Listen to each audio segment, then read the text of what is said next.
সবাইকে এনসি ট্রাস্টের পক্ষ থেকে ধন্যবাদ জানিয়ে এবার ভেরি ইম্পর্ট্যান্ট একটি অঙ্ক নিয়ে আসছি, যা ফাইনাল পরীক্ষায় থাকতে পারে। দেখো নবম শ্রেণীতে উদাহরণ 10 সরল করো। লগ 10 ভিত্তি √27 প্লাস লগ 10 ভিত্তি 8 প্লাস লগ 10 ভিত্তি √1000 ডিভাইডেড বাই লগ 10 ভিত্তি 1.2। এই হচ্ছে অঙ্ক। তাহলে দেখতে থাকো, সমাধান যা ছিল তাই নিয়েছি। এরপরের অংশ দেখতে থাকো। লগ 10 ভিত্তি, এখন এই রুটের উপর যে 27 রয়েছে এটাকে ভাঙানো হয়েছে। 3 পাওয়ার 3 করলে 27 ঠিক থাকে, আর √ওভার এর জন্য এর হোল পাওয়ার হাফ আসলো, অর্থাৎ এর পাওয়ার হাফ আসে এর সূত্র সূচকের। প্লাস লগ 10 ভিত্তি 2 এর পাওয়ার যদি 3 করা হয় তাহলে 8 ঠিক থাকে, প্লাস লগ 10 ভিত্তি আবার 10 রে কিউব করলে 1000 ঠিক থাকে, আর √ওভারের জন্য এর হোল ব্র্যাকেট দিয়ে 1/2 আসে, অর্থাৎ হাফ আসে। আশা করছি উপরের অংশ বুঝতে পারছো। এবার নিচে দেখতে থাকো। লগ 10 ভিত্তি, এখানে যেহেতু দশমিক আছে এজন্য 12/10 হবে, অর্থাৎ দশমিক তুলে দেওয়া হলো। আশা করছি এখানে বুঝতে পেরেছো। পরের অংশ দেখতে থাকো। লগ 10 ভিত্তি, এখানে 3 দিয়ে লগে গুণ বা ব্র্যাকেট ভেঙে দিয়েছি, তাহলে কি থাকে লগ 10 তারপর 3 এর পাওয়ার হচ্ছে 3/2, অর্থাৎ 3 1-এর সাথে গুণ হলো এবং 2 নিচে থাকলো, প্লাস লগ 10 ভিত্তি যা ছিল তাই এখানেও লগ 10 ভিত্তি 10 এর পাওয়ার আবার একইভাবে 3 দিয়ে 1 গুণ করলে 3/2 থাকে।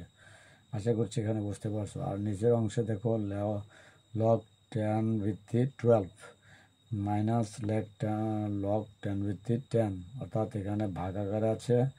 ভাগাকারে থাকলে লগারিদম বা সূচকের নিয়ম অনুসারে মাইনাস হয়, সেই অনুসারে কিন্তু এখানে ভাগ ছিল মাইনাস হলো। আশা করছি এখানে বুঝতে পারছো। পরের অংশ দেখতে থাকো। এখন এখানে যে পাওয়ারটা ছিল সেটা বাম ছেড়ে চলে আসলো 3/2। এর আগের অঙ্ক দেখেছো কিভাবে আসে, সেই সূত্র এখানে ইউজ করা হয়েছে। 3/2 লগ 10 ভিত্তি 3 প্লাস আবার এই 3 বাম সাইডে চলে আসলো, 3 লগ 10 2 প্লাস একইভাবে 3/2 চলে আসলো লগ 10 এর ভিত্তি 10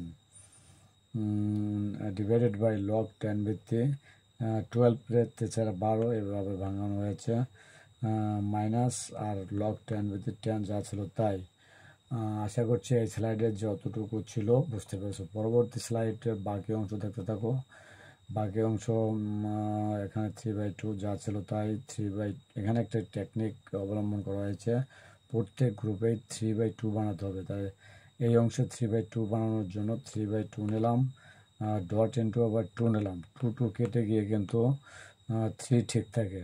আবার 3/2 প্রত্যেক টার্মের সাথে চলে আসে। এখানে একটি কৌশলগত, এখানে উপরে নিচে 2 নেওয়া হয়েছে।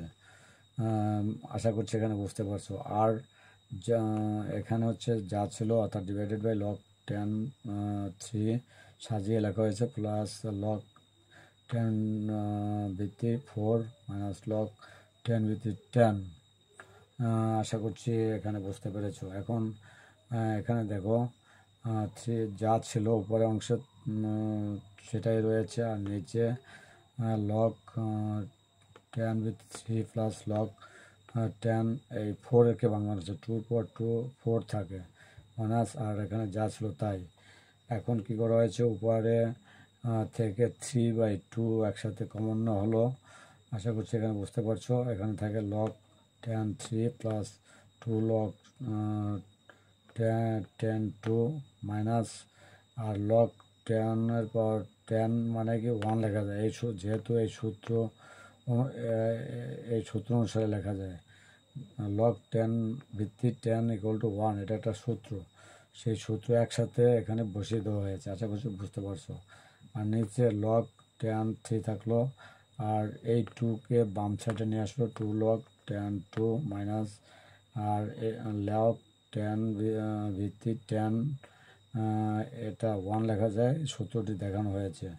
আশা করছি এখানে বুঝতে পেরেছো। এখন দেখো এই টার্ম কেটে যায়, কেটে যাওয়ার পর থাকে 3/2, এটাই হচ্ছে অ্যান্সার। যে যেখান থেকে ক্লাসটি দেখছো, এই ক্লাসটি অত্যন্ত গুরুত্বপূর্ণ। এই অঙ্কটা খুবই গুরুত্বপূর্ণ। তোমাদের সামনে ফাইনাল পরীক্ষা রয়েছে নবম শ্রেণীতে, এই অঙ্কটা আসতে পারে। এরকমভাবে আর একটি সৃজনশীল প্রশ্ন মেইন অঙ্কে রয়েছে, এটি পারলে পরেই সেটিও পারবে। তা আমি তোমাদের সামনে সর্বশেষ উদাহরণটি এখন তুলে ধরলাম, এটি অত্যন্ত গুরুত্বপূর্ণ, আবারও বলছি। আর A to Z শিখবে, যে চ্যাপ্টার বা যে অনুষদে শিখবে A to Z শিখবে, তাহলে তোমাদের এক্সপিরিয়েন্স, দক্ষতা বাড়বে। সেই দক্ষতার জন্য তোমরা সংক্ষিপ্ত প্রশ্ন উত্তর পারবে, বহু নির্বাচনী প্রশ্ন উত্তর পারবে, এমনকি যে কোনো সৃজনশীল প্রশ্নের উত্তর দিতে সক্ষম হবে। এই কথা জানিয়ে সবাইকে ধন্যবাদ জানিয়ে ক্লাসটি এখানে শেষ করছি। সবাইকে ধন্যবাদ।